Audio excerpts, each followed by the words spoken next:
CPM Thiruvananthapuram ജില്ലാ സമ്മേളനത്തിന്റെ ഭാഗമായുള്ള പ്രതിനിധി സമ്മേളനം ഇന്ന് നടക്കും. സർക്കാരിന്റെയും തിരുവനന്തപുരം കോർപ്പറേഷന്റെയും ഭരണ വിലയിരുത്തലുകൾ സമ്മേളനത്തിലുണ്ടായേക്കും. പുതുമുഖങ്ങളും യുവാക്കളും ജില്ലാ കമ്മിറ്റിയിൽ എത്തുമോ എന്നതാണ് ആകാംക്ഷ. ജില്ലാ സെക്രട്ടറിയായി വി ജോയ് തന്നെ തുടരും. തിരുവനന്തപുരത്തെ CPIM ജില്ലാ നേതൃത്വത്തിൽ യുവാക്കൾക്ക് പ്രാതിനിധ്യം വേണമെന്ന ആവശ്യം ശക്തമാണ്. ജില്ലാ സെക്രട്ടറി വി ജോയ് പുതുമുഖമാണെങ്കിലും കമ്മിറ്റിയിൽ ഏറിയ പങ്കും താരതമ്യേന പ്രായത്തിൽ മുതിർന്നവരാണ്.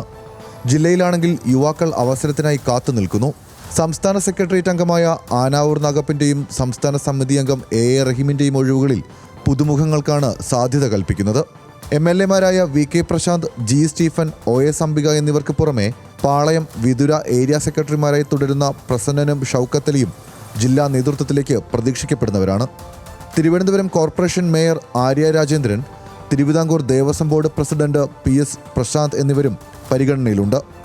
ഏരിയ സെക്രട്ടറി തന്നെ പാർട്ടി വിട്ട് BJPയിൽ പോയതും വിഭാഗീയത കാരണം ചില ലോക്കൽ സമ്മേളനങ്ങൾ പൂർത്തിയാക്കാൻ കഴിയാത്തതും പ്രധാന വിമർശനമായി ഉയരാൻ സാധ്യതയുണ്ട്. സംസ്ഥാന ഭരണ വിലയിരുത്തലിന് പുറമെ CPM ഭരിക്കുന്ന കോർപ്പറേഷനെതിരായ വിമർശനവും ജില്ലാ സമ്മേളനത്തിൽ ഉണ്ടായേക്കും. ന്യൂസ് മലയാളം, തിരുവനന്തപുരം.